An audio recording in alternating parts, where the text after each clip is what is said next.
Finally, it's my annual leave. It's time I take a well-deserved break to my favorite location, Penang. So I'm gonna go and start planning my Penang trip. After hours of searching and googling and researching, I still have too many options to think of, and I spend way too much time doing this. In fact, even some of the websites, I can't even understand what they're saying. They're all speaking in different languages that I don't know.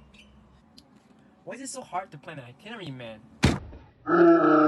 If this is how you experience planning for holiday, worry not, because our team Itinerant is here to help. Starting off with our problem statement, how might we help holiday travelers have an easy and flexible way to plan for their trip? So through our empathy interview and survey that we have sent out, the key problem faced by the customer when they're planning for their trip is time and energy consuming, unfamiliarity with the language or country, and filtering through lots of information. Moving on to the target segment, our target customer are full-time working millennials with stable income source and travel on holiday when possible. Some of the interesting key to note is that millennials take most vacation day in a year, and with limited time to plan, they need to work at least 40 hours a day, and 83% of the travelers prefer a worry-free holiday. During our empathy interview, we've identified three problems. The first problem is that travelers prefer cheap flights and accommodation. Second problem is communication and language barrier. The third problem is prefer not to purchase any travel package from travel agent. Next, primary research. Other than performing empathy interview, we also did a survey to further understand our customer. The question we've asked what is our age group, giving option age 0 to 25 Gen Z, 26 to 41 millennials, and 42 and above Gen X or baby boomer. As you can see from the picture, with 40 responses, 52.5% are millennials and 47.5% are Gen Z.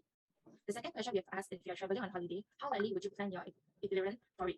More than 95% of the responses say somewhat likely and likely to plan for the holiday. Next question, we have asked, when you're planning for a trip, what challenges do you face? The top challenges are unexpected costs and safety concern, followed by language barrier. At the end of the survey, we have put in an additional open-ended question, asking if you have any thoughts and feedback on planning for holidays. With some of the useful information, my team and I have decided to add it into our prototype. Now I'll pass it on to Chingy. And now for secondary research with supporting evidence for identified problems. Firstly, time and energy consuming is the most common pain point in interviews. A research survey found that the average time spent to plan for a holiday is 10 hours. Secondly, unfamiliarity. Interviewees said their lack of knowledge of foreign country affects their planning. And secondly, language barrier issues on foreign websites and information also hinder their progress. Thirdly, high information filtering. Research surveys reveal about 30% of planners look through more than 11 options before making a decision. Customers are overloaded with choices and information, and hence it delays them coming to a decision. And now a unique value proposition. Why use Itinerant? If planning is such a hassle, not go on holiday tours. Tour group schedules, although convenient, may not provide individuals with a sense of freedom. Many travelers prefer to have more personalized experience so they can travel at their own pace and time. And thus planning their own itineraries would be the best. Next, first move advantage on creating pre-planned itineraries on websites. Other services exist that help plan travel itineraries, although they cost money and are done by people, not machine. And thirdly, done by travelers for the travelers. This way is like being able to share and use other travelers' itineraries that they like, and it helps a good community. And now I'll pass it down to Raphael. Thank you, Chungi. Now I'll be talking about the first prototype. So the first thing we did was to create our own itinerant mockup website. It shows the idea of what the website should be, but it lacks more complex functions. Instead, we just showed a few tabs that show pictures of what the finished website will look like. Next slide, please. So here we have a selection of itineraries to choose from, which shows that you can make use of other people's itineraries. Taking a look at Whip Town Osaka, we have the plans of a traveler. So users can use this and kind of take from it. So we tested this by asking for opinions via Google Form. And after the feedback, our takeaway was that we should make the website more easy to navigate and it should have a better budget breakdown. We also had a mentor who told us we needed this idea to be COVID proof. And he also suggested the use of AI. Moving on, for our second prototype, we made it more interactive and easier to navigate. We also implemented features that help users stay safe from COVID by including details on the Penang COVID situation and some measures that they can take. We also have a mock-up AI recommendation. So for the testing, we kind of did the same thing as the first prototype. And with that, I'll pass the time to Tristan. So for the final prototype, we are using from the test that we did earlier and any more feedback that have gathered throughout to make our final MVP product.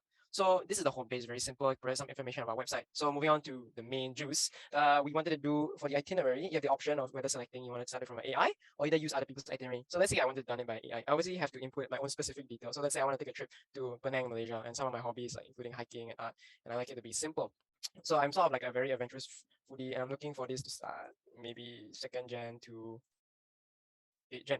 And so my total budget for the trip to me about $1,000. So let's go.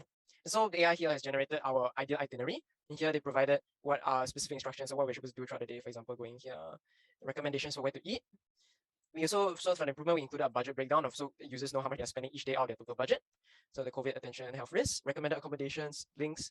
And so from here, we also want to add like sort of additional interaction or final to carry on the activity. So if they satisfy itinerary, they can confirm booking details for all these activities. So it's a one-stop way for them to have everything that they want. So it's very convenient for them. So they input things like the details, number of children, ticket types, the types of rooms, locations and attractions that they want to go to. So including their payment details and whatnot, expiration date, whatever. And so when you click pay now, we'll move on to the payment success page. You'll provide their invoices, so they can use these invoices that it's already ready for them. So it's basically they're ready to go for the holiday. So when they go there, everything's paid for and done. So it's settled. So it's convenient and doesn't require them to have any additional steps. All right, now I'll take over from here. We move on to our MVP testing. Based on respondents for our interviews and Google form survey forms, we have most of them have high satisfaction with MVP and with most of their needs and concerns covered. As for their feedback, they want us to allow ratings of feedback for any shared itineraries shared in the future, and as well as incentivize users with a discount in the future in order for them to share their itineraries. Next, we'll move on to our revenue model. Our frameworks are B2B2C and transactional fee as our revenue models. B2B2C is short for business to consumer, where we can partner our business with other businesses to help connect with customers. As for commissions or money payments, we expect to receive commissions of 15%, and for money payments, we expect to be based on the size of the business that we'll partner with. The bigger the better, the smaller the less we'll receive from them. As for transactional fee, if users are actually looking for bookings, they can use us for one-stop booking, and we can charge them a small fee for booking with us. And most of our target consumers, based on our survey, find this transactional fee part reasonable. And as according to the pie chart shown down there, what price would be most reasonable to pay for a transactional fee through our site? 70% actually find $1 to $2 fee reasonable, while 30% find $0 to $1 fee transactional fee reasonable. So for our transactional fee, we'll be using $1 to $2 transactional fees. And with that, we have come to the end of our pitch. We hope you will find our pitch informative. Thank you. Wow, this itinerant, very good. Can already finish my planning so quick. Can book liao. In fact, I think I'm ready to go for my holiday, bro. Bye bye.